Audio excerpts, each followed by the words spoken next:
Bien, buenos días. Hola, ¿Cómo profe. están? Bien, ¿y usted? Paula. Bien, bien. Bien, gracias, Paula. Beatriz, Cristóbal, Javiera, Paula y Valentina. Sofía está en Buenos días, Fran. profesor. Buenos días. ¿Cómo se encuentra?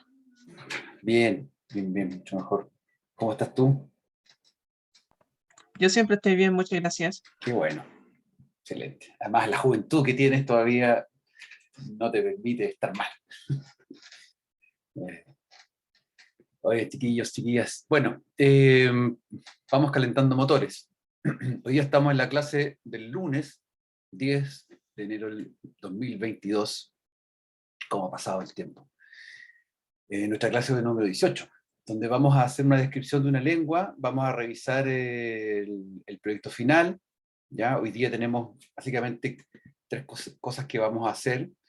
Eh, Vamos a terminar de revisar cómo aplicar la psicolingüística a este proyecto, luego el formato del proyecto y un ejemplo, para que ustedes tengan una pauta de guía. Miren, vamos a ver un video que habla, un video muy cortito, que habla sobre cómo se abordan las lenguas y el aprendizaje al respecto. Y planteado a través de la pregunta o de la afirmación, 4 razones para aprender una nueva lengua. Esto es bien interesante porque les va a servir para que ustedes puedan responder de una manera así real, bien honesta y ajustada a la lengua que escogieron. Pueden responder la pregunta relacionada a la psicolingüística que va a tener el proyecto. ¿Ya? Entonces, presten atención a este video porque es un video que lo escogí porque es muy bueno, combina dos cosas fundamentales. Combina la mirada de un experto en lingüística y en psicolingüística, y combina lo que está pasando hoy un poco en el mundo y sobre las lenguas francas, sobre la importancia del inglés y por qué aprender otras lenguas, etc. Así que hay una condensación bien interesante de esto. Ya lo vamos a revisar. Entonces, a continuación, acá está. ¿Lo ven? ¿Se escucha The bien? language I'm speaking right now is on its Sí, way profe. to becoming the Estupendo. world's universal language, for better or for worse. Let's face it, it's the language of the internet, it's the language of finance, it's the language of air traffic control, of popular music, diplomacy. English is everywhere. Now, Mandarin Chinese is spoken by more people, but more Chinese people are learning English than English speakers are learning Chinese. Last I heard, there are 24 universities in China right now teaching all in English. English is taking over. And in addition to that, it's been predicted that at the end of the century, almost all of the languages that exist now, there are about 6,000, will no longer be spoken. There will only be some hundreds left. And on top of that, it's at the point where instant translation of live speech is not only possible, but it gets better every year. The reason I'm reciting those things to you is because I can tell that we're getting to the point where a question is going to start being asked, which is, why should we learn foreign languages other than if English happens to be foreign to one? Why bother to learn another one when it's getting to the point where almost everybody in the world will be able to communicate in one? I think there are a lot of reasons, but I first want to address the one that you're probably most likely to have heard of, because actually it's more dangerous than you might think. And that is the idea that a language channels your thoughts, that the vocabulary and the grammar of different languages gives everybody a different kind of acid trip, so to speak. That is a marvelously enticing idea, but it's kind of fraught. So it's not that it's untrue completely. So for example, in French and Spanish, the word for table is for some reason marked as feminine. So la table, la mesa, you just have to deal with it. It has been shown that if you are a speaker of one of those languages and you happen to be asked how you would imagine a table talking, then much more often than could possibly be an accident, a French or a Spanish speaker says that the table would talk with a high and feminine voice. So if you're French or Spanish, to you a table is kind of a girl, as opposed to if you are an English speaker. It's hard not to love data like that, and many people will tell you that that means that there's a world view that you have if you speak one of those languages. But you have to watch out, because imagine if somebody put us under the microscope, the us being those of us who speak English natively. What is the world view from English? So, for example, let's take an English speaker. Up on the screen, that is Bono. He speaks English. I presume he has a world view. Now, that is Donald Trump. In his way, he speaks English as well. And here is Ms. Kardashian, and she is an English speaker too. So here are three speakers of the English language. What worldview do those three people have in common? What worldview is shaped through the English language that unites them? It's a highly fraught concept. And so, gradual consensus is becoming that language can shape thought, but it tends to be in rather darling, obscure psychological flutters. It's not a matter of giving you a different pair of glasses on the world. Now, if that's the case, then why learn languages? If it isn't going to change the way you think, what would the other reasons be? There are some. One of them is that if you want to imbibe a culture, if you want to drink it in, if you want to become part of it, then whether or not the language channels the culture, and that seems doubtful.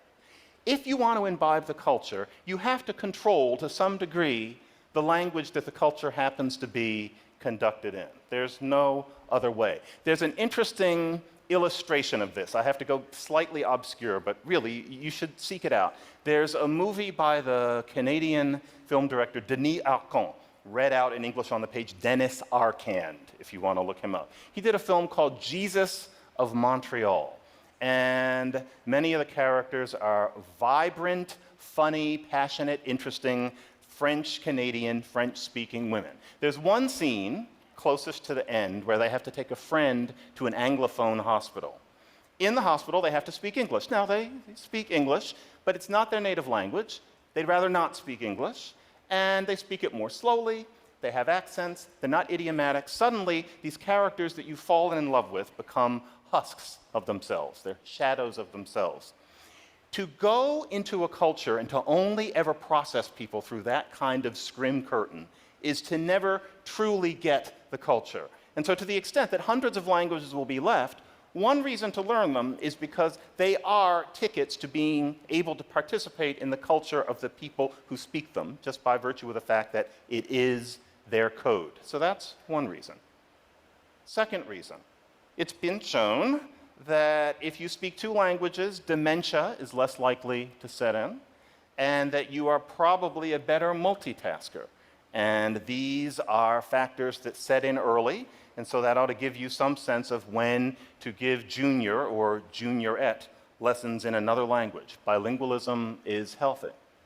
And then, third, languages are just an awful lot of fun. Much more fun than we're often told. So for example, Arabic, kataba, he wrote, yaktubu, he writes, she writes, uktub, write in the imperative. What do those things have in common? All of those things have in common the consonants sitting in the middle like pillars. They stay still and the vowels dance around the consonants. Who wouldn't want to roll that around in their mouths? You can get that from Hebrew, you can get that from Ethiopia's main language, Amharic. That's fun. Or languages have different word orders. Learning how to speak with different word order is like driving on the different side of the street if you go to a certain country, or the feeling that you get when you put witch hazel around your eyes and you feel the tingle. A language can do that to you. So for example, The Cat in the Hat Comes Back, a book that I'm sure we all often return to, like Moby Dick. One phrase in it is, do you know where I found him? Do you know where he was? He was eating cake in the tub. Yes, he was. Fine. Now, if you learn that in Mandarin Chinese, then you have to master it. You can know, I did wear him. Fine. He was tub inside, gorging cake. No mistake. Gorging, chewing. That just feels good. Imagine being able to do that for years and years at a time. Or have you ever learned any Cambodian? Me either, but if I did, I would get to roll around in my mouth, not some baker's dozen of vowels like English has, but a good 30 different vowels scooching and oozing around in the Cambodian mouth like bees in a hive. That is what a language can get you. And more to the point, we live in an era when it's never been easier to teach yourself another language. It used to be that you had to go to a classroom, and there would be some diligent teacher, some genius teacher in there, but that person was only in there at certain times, and you had to go then. And then was not most times. You had to go to class. If you didn't have that, you had something called a record. I cut my teeth on those. There was only ever so much data on a record or a cassette, or even that antique object known as a CD. Other than that, you had books that didn't work. That's just the way it was. Today, you can lie on your living room floor, sipping bourbon, and teach yourself any language that you want to with wonderful sets such as Rosetta Stone. I highly recommend the lesser-known Glossika as well. You can do it anytime. Therefore, you can do it more and better. You can give yourself your morning pleasures in various languages. I take some Dilbert in various languages every single morning. It can increase your skills. Couldn't have done it 20 years ago when the idea of having any language you wanted in your pocket coming from your phone would have sounded like science fiction to very sophisticated people. So, I highly recommend that you teach yourself languages other than the one that I'm speaking, because there's never been a better time to do it. It's an awful lot of fun. It won't change your mind, but it will most certainly blow your mind. Thank you very much.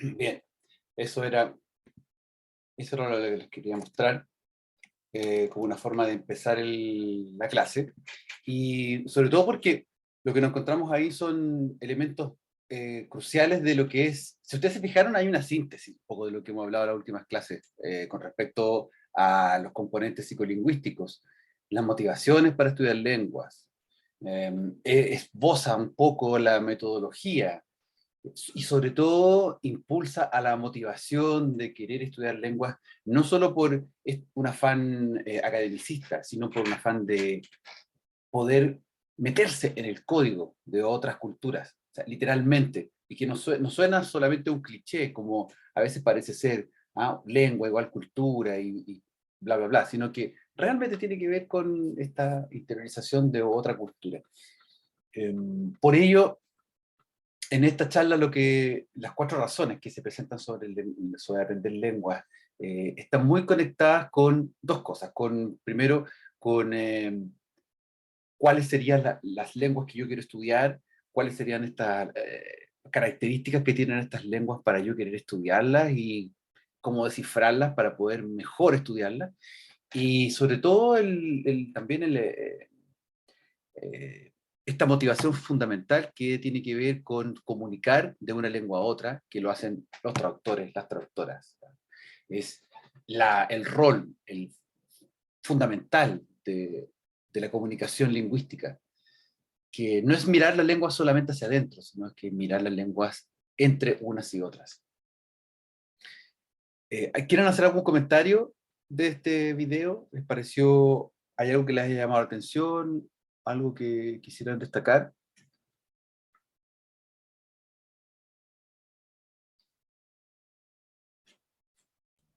En realidad lo que dijo usted siento que es como una especie de resumen de lo que hemos ido viendo. Sí. Lo pone, como que lo simplifica, porque aparte que es un video corto. Sí, exactamente. Sí, yo les recomiendo, les dejo el link, les recomiendo, bueno, es fácil encontrarlo, está también en YouTube, obviamente. Sí, denle una vuelta, porque tiene que ver, como les decía hace unos minutos atrás, mucho con la pregunta que nos hacemos en el proyecto y en esta parte que hemos visto muy brevemente sobre los aportes de la psicolingüística. De todas maneras, el tema queda dando vuelta y ustedes lo pueden retomar y es bien fascinante porque tiene mucho que ver de por qué ustedes están hoy día acá, en esta clase a distancia, y por qué están en la universidad y por qué están estudiando esto. Tiene mucho que ver le da mucho sentido a lo que estamos haciendo hoy en día. En el juego que vimos en la sesión anterior sobre la interferencia lingüística, también surgen ciertas interrogantes a propósito de, por ejemplo, cómo podemos enseñar o aprender estas lenguas, lenguas distintas. ¿Ah? Y en el capítulo 66 y 67 del libro de Crystal, How Language Works, aparecen 5 preguntas que son bien interesantes de leer y de revisar, porque él mismo las va respondiendo. Centralizado en esta lengua extranjera. ¿Por qué aprender esta lengua extranjera? ¿Cómo aprenderla? ¿Ah? El error, ¿cómo permite aprender?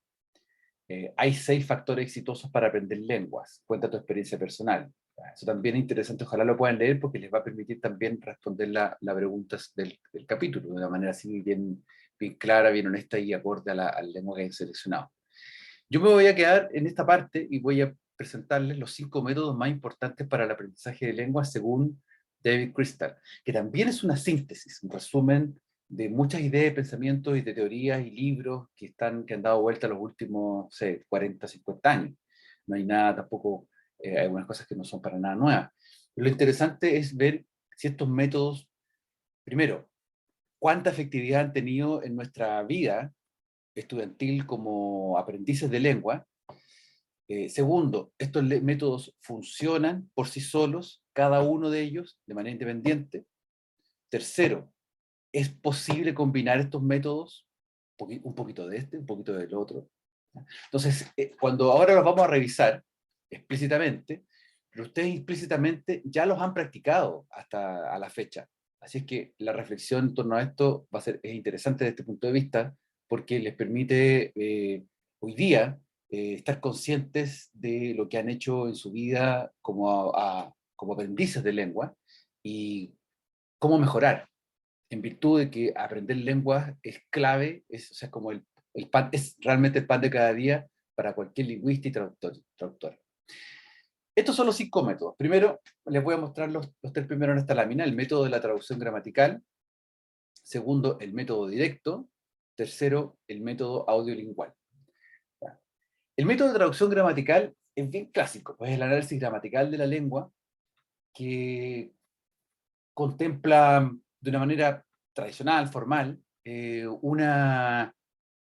digamos una lectura, una revisión de contenido, una revisión de algunos ejercicios de traducción que no son propiamente traducción profesional, sino más bien son ejercicios de traducción de vinculación de ciertas expresiones de una lengua a otra. O sea, como elemento de entrada para un estudiante más adulto, funciona bastante bien. Con los niños es más difícil que esto funcione. De hecho, es bastante imposible, porque el análisis gramatical es un análisis consciente, es explícito y consciente, y es hablar sobre otras cosas, es metalingüístico. Y los niños y niñas no hacen análisis metalingüístico tempranamente. Entonces, tiene sus pros y sus contras. El contra, tal vez más importante de manera cognitiva, es, desde la perspectiva cognitiva, es la baja actividad de la escucha y del habla. Es muy poco lo que hace. Este es uno de los métodos que se usaban en la formación tradicional en las escuelas. Muy probable que hayamos sido expuestos de alguna manera, en algún momento de nuestras vidas, con algún profesor en particular, a este tipo de actividad. Pero, ojo, no es que sea proscrita, no es que sea mala, sino que funciona en algún punto donde uno ya tiene más conciencia gramatical. El método directo es conocido como el enlazarse a hablar, oral natural, se vende, entre comillas, como eso, como instar a los hablantes a permitirse situaciones de la vida real a hablar. No hay traducciones, no hay ortografía, no hay gramática, pronunciaciones con textos reales. Fue un método que funcionó muchísimo y fue de mucha popularidad en algún momento, sigue siéndolo de alguna manera, pero en algún momento tuvo sus puntos altos, porque tendía a relajar a la gente en el proceso de aprender lengua y por fin era dejar a un lado los métodos tradicionales que son agobiadores desde el punto de vista gramatical. Uno de los elementos en contra que tiene el método directo es que es difícil generar una especie de pidgin en el aula, un pidgin completo. No sé si recuerda la noción de pidgin, que es El Pidgin es una interlengua, es una codificación lingüística intermedia entre una lengua y otra. Y, digamos, el Pidgin, por ejemplo, si uno está en una clase de lengua inglesa, imagínense ustedes, no sé, bueno, ahora mismo, puede ser adulto, puede ser, imagínense un grupo de personas que no saben inglés, son adultos y van a entrar a estudiar inglés y empiezan a estudiar inglés y se lanzan a hablar unos con otros sin reglas como claras o sin una revisión de esas reglas, sin una orientación estructural, y queda muy natural. No se genera un pidgin adecuado, o sea, no se genera una interlengua inicial de esa lengua inglesa que se quiere adquirir, que permita tener un espectro de comprobación de lo que he logrado. Entonces, por eso mismo, ese pidgin, al no crearse, pasa lo que pasa en muchos de estos cursos que son entrar y salir, que la gente dice, reclama y dice, no, dice con el tiempo, no, tengo que estudiar de nuevo, porque en realidad sí, fue un curso, sí, me acuerdo, lo pasé bien, pero no me acuerdo de nada. No, no, vocabulario no me acuerdo de nada, no, tendría que verlo, no. Cuando alguien habla, se plantea desde ese punto de vista, entrega esa sensación, es porque no se generó un pitching intermedio. El método audiolingual tiene el foco en la conversación, la pronunciación y la recreación de diálogos. ¿Ya? Tiene un método de entrenamiento. El método audiolingual es este método que se anticipaba, se veía cuando uno estaba en los laboratorios no sé si se acuerdan o tuvieron la oportunidad de estar, por ejemplo, en el colegio o en la escuela, cuando existía esta oportunidad de escuchar audios, escuchar a otra gente hablar. Bueno, muchos libros tienen este método audiolingual como una parte de, no enteros, pero tienen una parte de, en que uno escucha pronunciaciones, recrea diálogo. Es súper interesante porque es ordenado, es estructurado y permite que uno entienda, estoy hablando de la situación de habla A, comprar un ticket en el terminal de buses, perfecto, y uno recrea esos diálogos. ¿Ya? Ahora, el contra es cuando no se da mucho espacio a la creación de los hablantes y uno tiende a repetir y a dejar repetir y no generar alguna improvisación durante el diálogo. Se tapan esa improvisación. Así que, en ese sentido, puede tener un contra. El método 4 es de la enseñanza comunicativa. ¿Ya? Donde lo que se hace acá es poner en una situación de vida real, diaria, a las personas, para que tengan una experiencia lo más real posible. ¿Ya? Por ejemplo, salir a comer, ir al banco, ir al supermercado, como les decía, ir a un terminal de bus, estar en un restaurante, lo que sea. Esas situaciones de vida diaria se entendieron que permitían ensayar las funciones comunicativas reales. O sea, quiero disculparme, quiero agradecer, quiero expresar una emoción. ¿Ya? Imagínense, todo eso se puede practicar en cualquiera de esas situaciones de la vida real. Ya, imaginémonos que vamos a estar en un restaurante. Entonces, en el restaurante yo pido información, me equivoqué, entonces voy a expresar una emoción, me voy a disculpar, voy a agradecer. Todas son funciones comunicativas que desde el punto de vista gramatical tienen un montón de alternativas para poder ser expresadas. Y después tenemos la aproximación humanista. La aproximación humanista, el principio es que cualquier estudiante tiene las capacidades para aprender por sí solo, si encuentra su camino. ¿Ya? Se trabaja con ciertos gatillos. ¿Ya? Y tenemos dos tipos que son bien interesantes que se desarrollaron en el siglo XX. La sugestopedia, en que dice que el cerebro tiene un potencial para aprender en contextos sugeridos de lengua, con atmósferas de relajación, en que el aprendizaje es bastante incidental y los estudiantes son protagonistas y van aprendiendo poco a poco. Y el segundo es The Silent Way, en que el profesor presenta mínimos elementos y a partir de eso se van generando expresiones básicas que van desarrollando el habla y van generando interrogantes que los mismos estudiantes se autoprovocan para seguir aprendiendo y explorando. ¿Ya?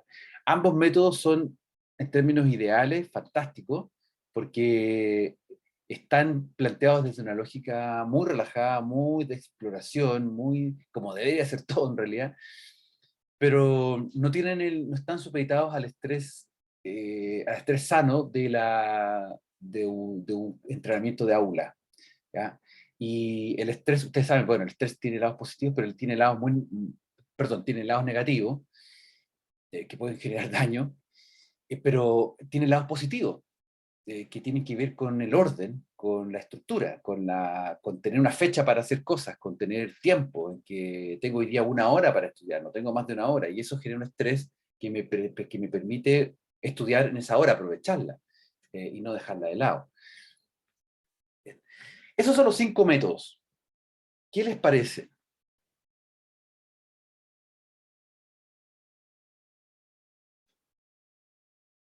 ¿Alguna pregunta, comentario al respecto? Voy a mostrarlos de nuevo, voy para atrás rápidamente. Tenemos método de traducción gramatical, método directo, método audiolingual.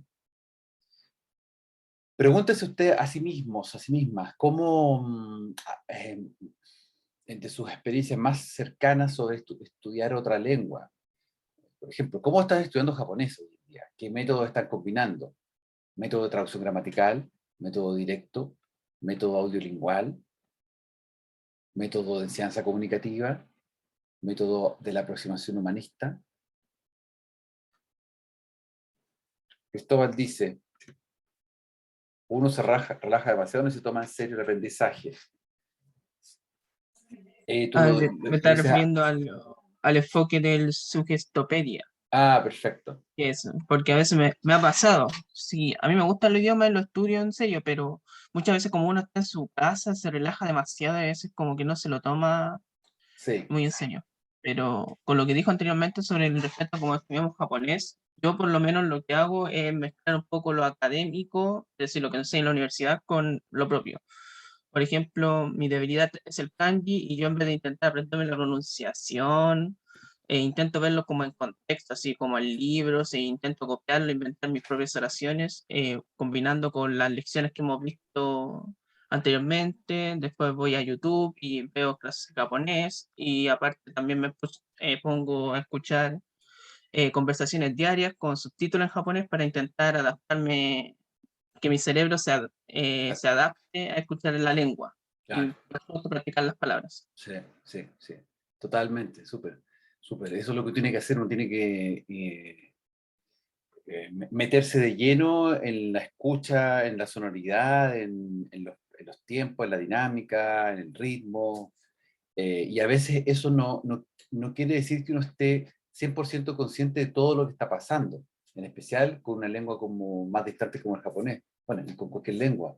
El hecho de escuchar, de estar ahí, de estar como tratando de entender qué es lo que está pasando en el ambiente mientras se habla, es una experiencia que requiere tiempo, requiere ponerle tiempo, o sea, invertir tiempo de la vida de cada uno, y hay que hacerlo, y funciona como una de las partes de la incorporación de una lengua nueva.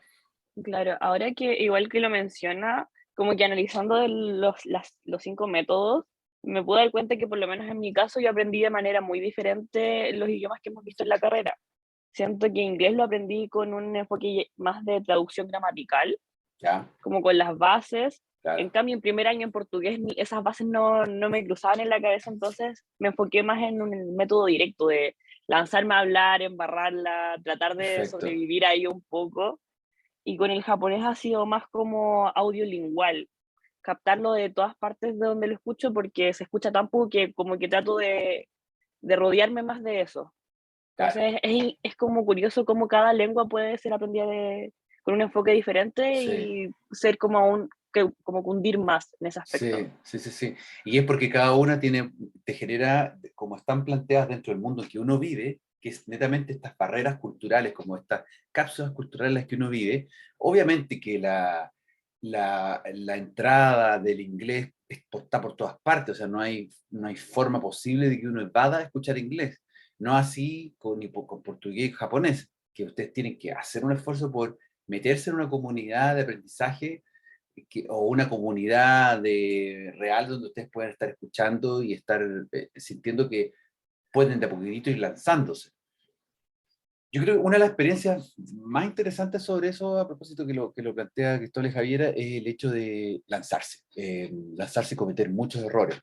Y en el aprendizaje academicista no suele haber mucho de esas instancias, no suele estar planteado desde ese punto de vista la instancia.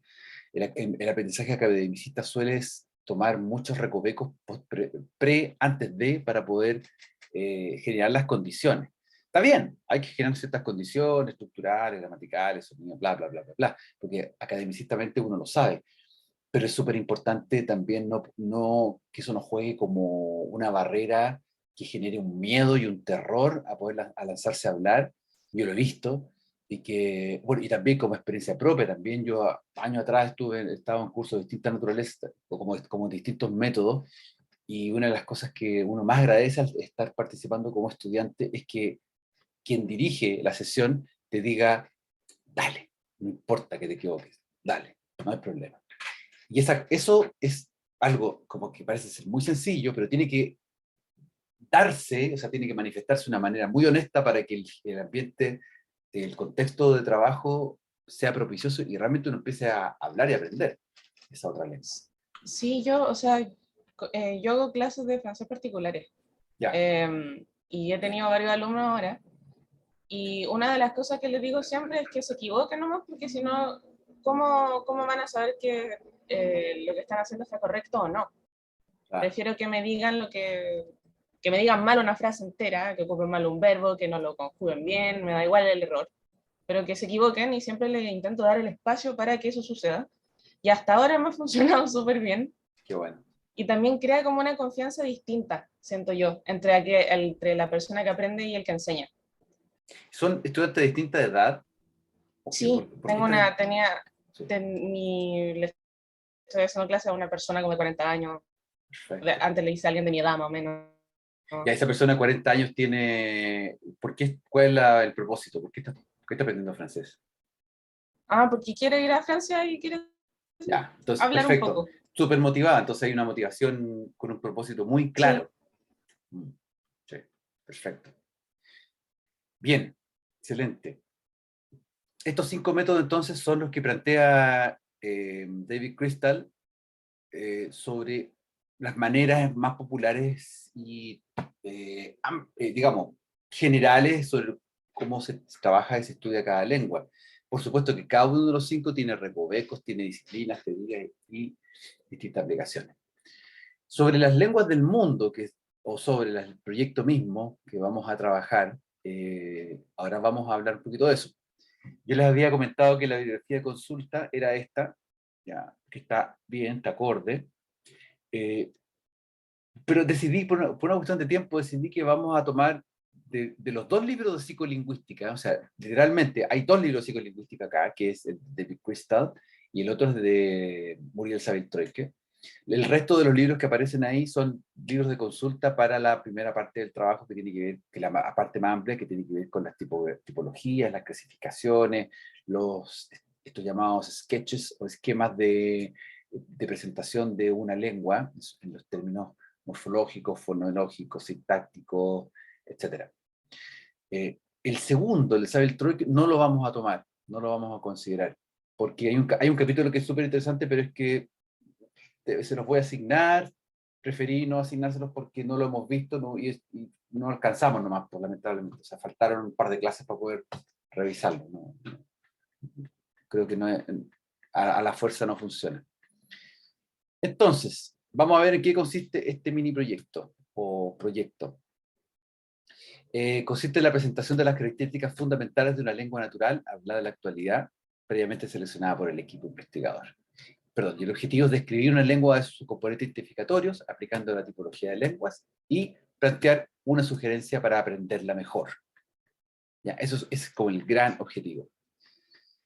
¿Cuál es la organización escrita del proyecto? Primero, una introducción en que se presenta al equipo de trabajo, la dupla, su distribución de las labores, relatar qué ha motivado la selección de la lengua. Eso es súper importante que ustedes ahí por escrito digan por qué escogimos ruso. ¿Por qué escogemos ruso? No sé, porque veo un canal de televisión o un canal de YouTube donde aparece tal cosa y me llamó la atención cuando escuché bla, bla, bla, lo que sea. O sea, motivaciones realmente específicas, concretas, puede ser muy doméstica, puede ser doméstica en el sentido de que como vi televisión un día y me encontré con esta lengua y quiero estudiarla. Es como así. ¿Ya? Pero que haya una motivación real. Eso es lo interesante de ahí. Y por supuesto, en la introducción citar la bibliografía, que es decir, mira, ocupamos, básicamente nos tomamos 3 textos que son los siguientes, y a partir de esto respaldamos los datos que estamos ocupando y los ejemplos que vamos a poner durante el trabajo. El cuerpo del trabajo tiene 6 ítems. ¿Ya? El primero es la presentación de la lengua, en términos de su ubicación geográfica, su situación geopolítica, si corresponde. Por ejemplo, geopolítica me refiero a que es un país que está, es súper relevante presentarlo geopolíticamente porque está en el medio de. Entonces, hebreo, chuta, hebreo está ahí, Israel está en el medio de, ¿fijan? O, bueno, etcétera. Como que esa es la idea. Datos históricos, evolución de la lengua desde la familia lingüística. Aspecto morfofonológico, el grado de aglutinación, tipo 1, 2, 3, 4, ¿recuerdan? Aspecto 3, morfológico, la relación entre el sustantivo y el adjetivo, la relación de genitivo, la posesión en relación al sustantivo, el tipo de implicación, pre o posicional. ¿Ya? O sea, el punto 2 y el punto 3 tienen que ver exclusivamente con universales lingüísticos y con los tipos de aglutinaciones que hemos comentado durante el curso. Así que algo que es bien familiar para nosotros en este momento. ¿Alguna pregunta hasta el momento? ¿Se entiende, cierto? Profesor, Cristóbal. esta es una pregunta súper específica relacionada al grado de... No, más que nada, eso, la tipología de cuando sustantivo, verbo, objeto, que Sí. el idioma que voy a investigar con mi compañera es el filipino y me di cuenta que hay 2 formas de una oración básica transformarla.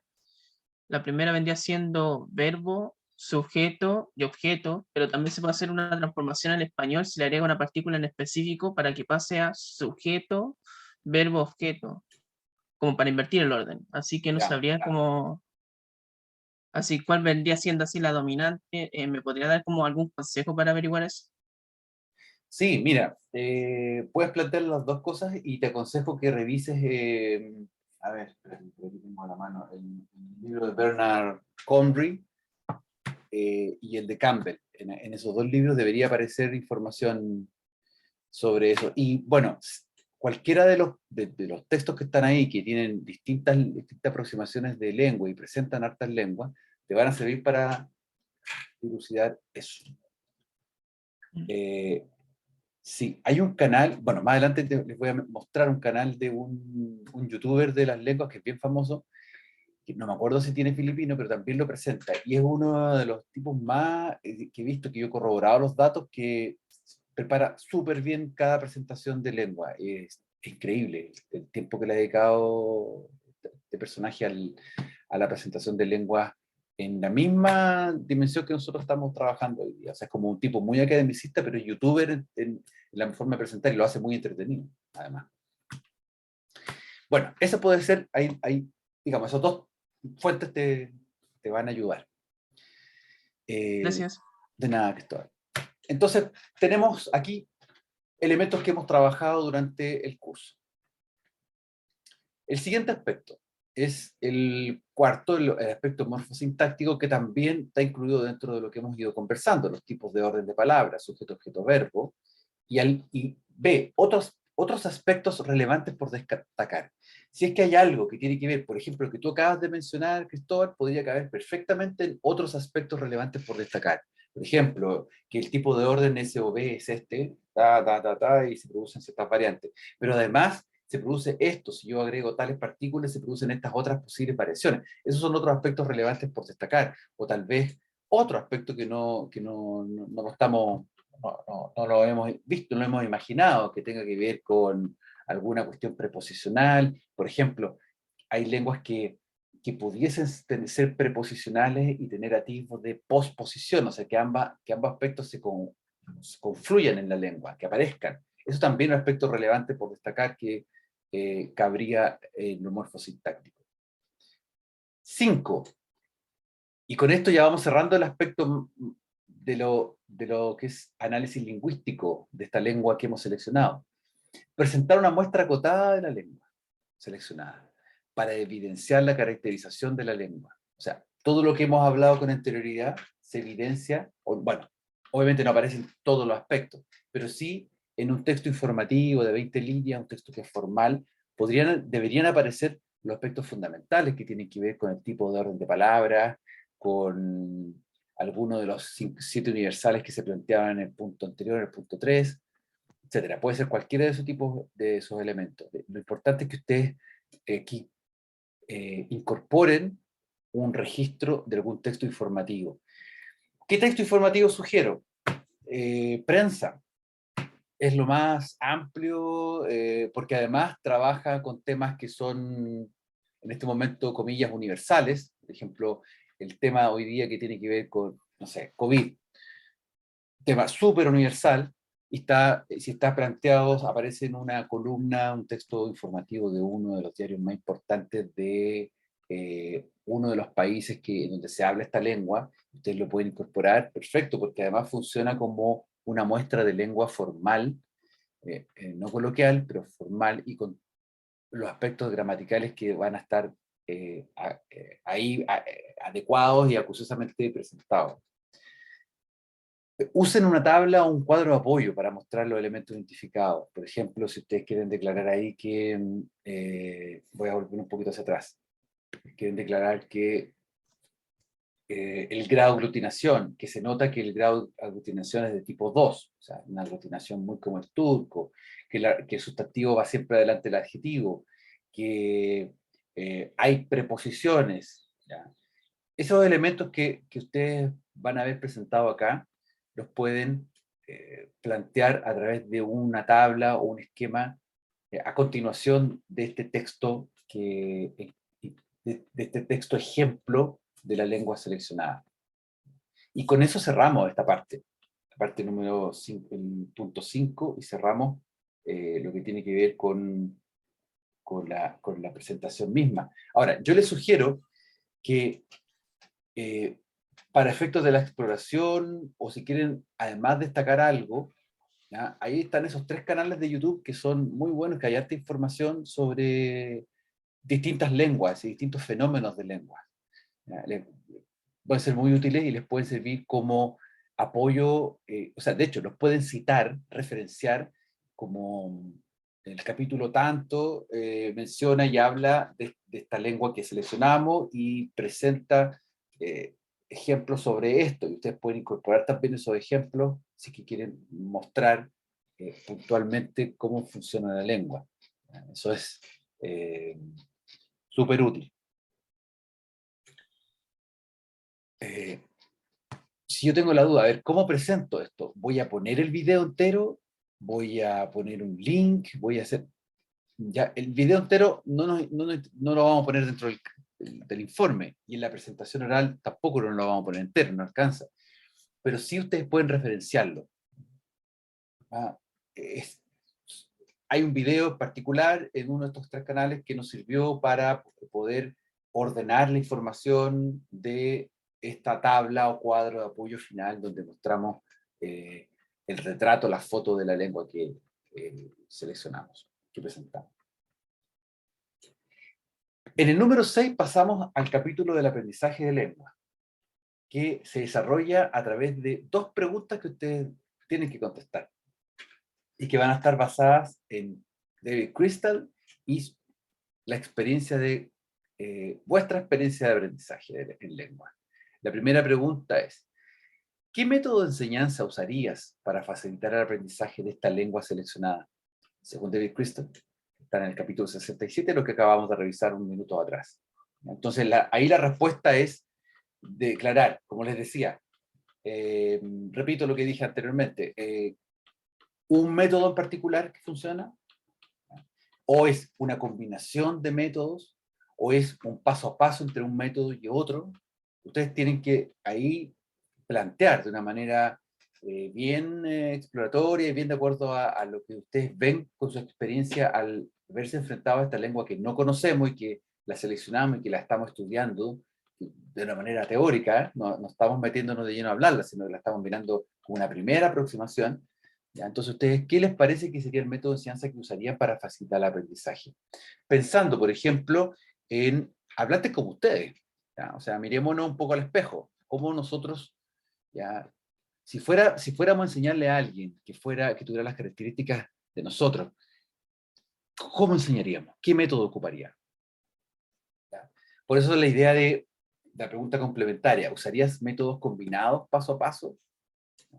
Esa explicación es bien interesante desde el punto de vista que ustedes aquí ponen en juego su experiencia anterior y su approach a esta nueva lengua que están revisando. O sea, ¿qué es lo que intuitivamente les nace sobre esto? ¿Sí? ¿Se entiende? ¿Alguna pregunta? ¿No? Yo prefiero que se me fue como un poquito la idea cuando habló de cómo usar una tabla cuadro de apoyos para mostrar los elementos identificados como básicamente como eh, Ujú. ¿cómo lo explico? Como ir bueno, demostrando lo que fuimos viendo de antes, como por ejemplo el orden, los aspectos morfológicos, ¿eso? Claro, Ah, ya. exactamente, una síntesis. Ah, ok, ok. ¿Por qué lo pongo ahí y no en las conclusiones? Porque usted acá tiene un texto informativo que les va a permitir evidenciar inmediatamente, muy rápido, esto. Tengo el texto informativo, este es. Piensa también en la presentación oral. Tú vas a mostrar un slide, vas a poner un texto informativo. Aquí está, este es el texto. Ya.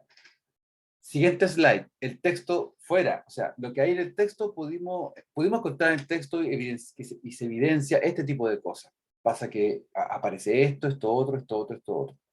Ahora, ¿cómo voy a saberlo? Bueno, puede ser, y ya esto estoy un poquito yo así haciendo como ejemplo de un caso. Supongamos que yo tengo este texto informativo y el análisis que hice anteriormente me permitió ir reconociendo cuestiones lingüísticas en el texto.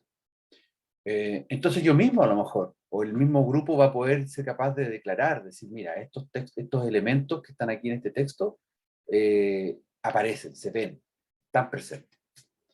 Pues supongamos que una lengua más difícil, más compleja, y no la sé obviamente porque la acabo de seleccionar. Entonces ahí yo puedo usar alguno de estos videos explicativos de YouTube en que aparezca alguna información, algún ejemplo ilustrativo de algún texto que yo pueda citar acá y referenciar y decir, mira, por ejemplo, el tipo de Lang Focus mostró tal texto y nosotros tomamos acá y se lo vamos a pedir prestado, lo vamos a poner en el informe y a su vez eso va a aparecer en la presentación oral. Y en este texto que aparece aquí, un pantallazo del texto, se aprecian todos estos elementos en un cuadrito, todos estos elementos que se ven que están presentes en la lengua. Yo esto lo voy a ejemplificar ahora, en un par de minutos, ahora, al salir de acá.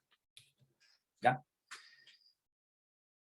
Bien, conclusiones. Un cuadro resumen de las características de la lengua seleccionada. ¿Ya? Eso también es como un poco una repetición de lo que habíamos visto anterior, pero para terminar con las conclusiones finales, ustedes ahí también pueden declarar alguna cuestión que tenga que ver con la experiencia del proyecto, de cuánto no les sirvió para aprender, para conocer esta nueva lengua. La bibliografía, el listado de referencias según el manual APA.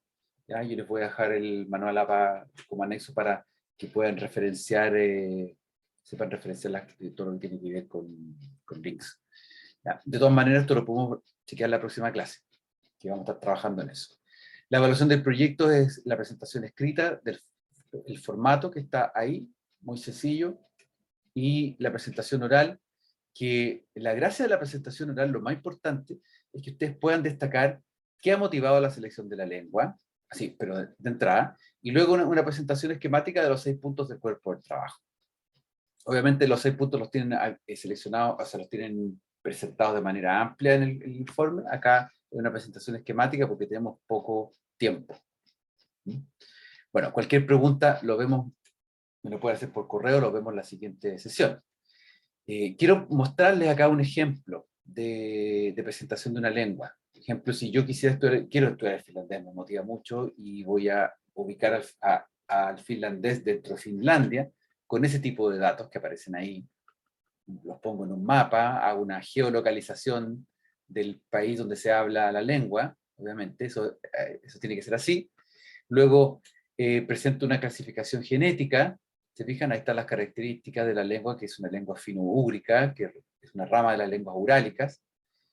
Doy unas coordenadas de la lengua, donde se habla, cuántas personas lo hablan, la fonología y la escritura, la relación entre la fonología y la escritura. Doy este dato interesante que el finés se escribe con alfabeto latino, tiene 29 letras, y paso a explicar algunas cuestiones que son importantes del finlandés, que tienen que ver con el proto-finlandés, que no tiene nada que ver con el proto-indoeuropeo. Hay un video donde hago la referencia del link de donde proviene la información sobre la cual voy a estar conversando, que también está presente en muchos otros libros. Luego, las coordenadas de cómo se habla, de cuál es el registro. ¿Ya? Todo esto es parte del informe escrito, ¿ya? Que ustedes podrían esquematizar aún más en la presentación. Y ahora voy a ciertos rasgos identificatorios del finlandés que tiene que ver con... Porque el finlandés tiene muchas cosas gramaticalmente hablando, pero yo, como estoy presentando el trabajo, como estoy declarando que estoy haciendo un trabajo donde voy a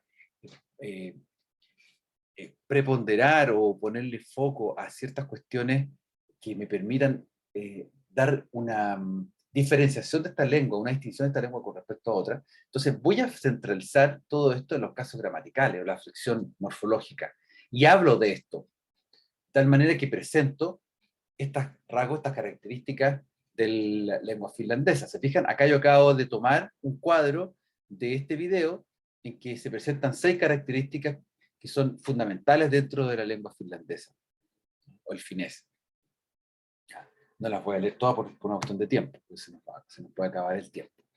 Puedo ocupar entonces también la información de la bibliografía oficial para contrastarlo y para poder hacer un esquema más completo, porque lo más probable es que esta sea de hecho, son 6 características importantísimas, pero no son las únicas. Podrían listar muchas más características. Y ahí me voy entonces a una caracterización tipológica, en que presento algo que es fundamental, que es el caso gramatical. Estoy presentando aquí 6, pero en realidad son 8. Hay 6 que son fundamentales para poder entender la lógica tipológica que tiene el finlandés. La relación del inesivo con el adhesivo, el ativo ablativo y lativo alativo. Lo voy a pasar rápido porque es para que esté a modo de ejemplo. Yo presento aquí la relación del inesivo con el adhesivo, y lo que hago es declarar que el inesivo, ¿ya?, lo que hace es mostrar la relación morfosintáctica de una acción adentro de versus acción encima o fuera de. Como el coche es un espacio cerrado, hay que utilizar sufijos que dictaminan el caso inesivo. Como el patio es abierto, entonces aquí funciona otra cosa, el adhesivo aparece. Entonces, cuando yo digo yo me siento en el coche, tengo que ocupar sa. Cuando digo el perro corre en el patio, tengo que ocupar ya. Fijan, para efectos de la traducción al español, las dos oraciones ocupan la preposición en, pero para efectos del finlandés, la preposición en no puede ser una, tiene que ser distinta, una con respecto a la otra. ¿Por qué? Porque uno trabaja con el espacio cerrado y la otra trabaja con el espacio abierto. Fijan. Entonces aquí yo he focalizado un aspecto que es súper importante para entender el finlandés. No he ido al hablar de las vocales, que es otro tema. Estoy netamente condensando, metiéndome en esto. Entonces acá también veo lo mismo. El lativo, espacio cerrado, ablativo, espacio abierto. Y encontramos también otro ejemplo, que se los planteo acá. Son 2 oraciones. Cogí la compra y me fui de la tienda, versus me fui del campo cuando el partido acabó. Entonces, El irse de un espacio cerrado versus el irse de un espacio abierto también marca la diferencia en la preposición que se debe ocupar. Y finalmente el relativo con el dativo, que también funcionan de la misma forma, tienen estas diferenciaciones. Entonces, presento los casos semánticos finales para dar una mirada amplia de lo que es esta lengua, y puedo plantear un cuadro sinóptico que me indica por qué el finlandés es como el turco, es aglutinante. ¿Ya? Eso puede ser de carácter concluyente, o tal vez lo podría haber planteado anteriormente cuando definí el aspecto de las tipologías. ¿Ya? Fíjense, ahora les quiero mostrar, este es el canal sobre el cual, o sea, el video sobre el cual yo ocupé la información para presentar. Entonces, ahí está, quiero mostrar un poquito más adelante. Acá hay un análisis oracional incluso sobre la posposición, de cómo funcionan las posposiciones. O sea, cada uno de los 6 aspectos están presentados acá. Entonces, ¿cuál es mi consejo ante esto? Sobre cómo ir haciendo el trabajo. Es un trabajo que yo les aconsejo, primero, planteárselo como que algo que lo van a pasar bien, en el sentido de poder explorar una lengua. Y ahí, en la exploración, tómese un tiempo, no sé cómo están sus agendas, pero la cantidad de horas que les parezca que le vayan a destinar al trabajo, tómenla relajadamente, conscientemente, que ya, voy a explorar unos videos, voy a revisar estos videos, vamos a revisar en la dupla tales videos, vamos a revisar la información que está en la bibliografía, ¿ok? Unamos, ¿qué es lo que nos sirve de todo esto? Acá, esto y esto, perfecto. Ustedes tienen los PDF y tienen los videos, entonces es más fácil tomar la información y llevarla a un texto. Bien, entonces, pregunta final, antes de terminar la sesión.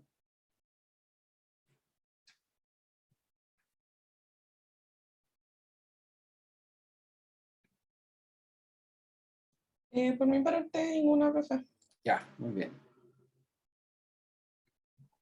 Profe, Sí, diga. yo con mi compañera ya buscamos el texto, pero el tema es que encontramos un video que queremos usar donde es como un informe, como tipo un reporte, que está hecho por el gobierno. La voz, el idioma de la voz que dice lo del informe es en español, pero trae los subtítulos en el idioma que queremos estudiar. Entonces, queríamos transcribirlo y trabajar con eso. ¿Estaría bien? Pero lo quieren transcribir y trabajar ¿para qué cosa? Para la parte de donde hay que analizar el texto, transcribir los subtítulos. Sí, puede servir. Sí. Si quieres le puedo mandar por correo el video, no es muy largo, son 4 minutos. Bueno, Para, si me podría decir si sí, está ningún bien. problema, mándamelo cuando quieras. Ya, genial, muchas gracias. Ya.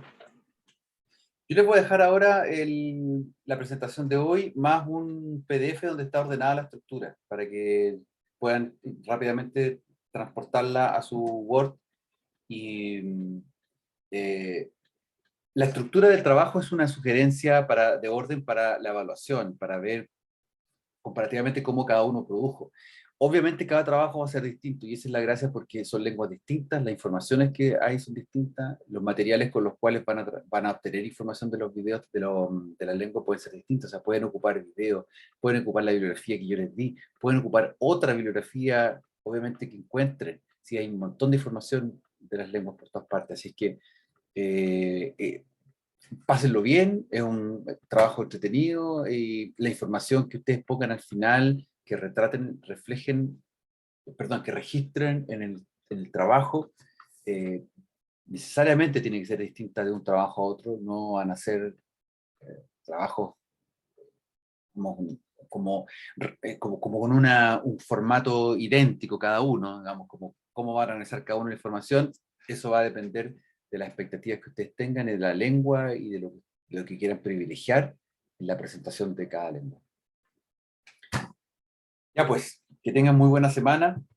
Cualquier duda que les salga, les asalte, me preguntan y yo el próximo viernes entonces nos vemos para una sesión netamente de trabajo, sobre avances sobre lo que ustedes están haciendo. Eso vamos a hacer durante esa clase. Así es que nos vemos ese día. Que tengan buena semana, buen inicio. Usted igual, profe. Chao. Nos vemos el viernes. Gracias, Nos profesor. vemos. Chao, chao.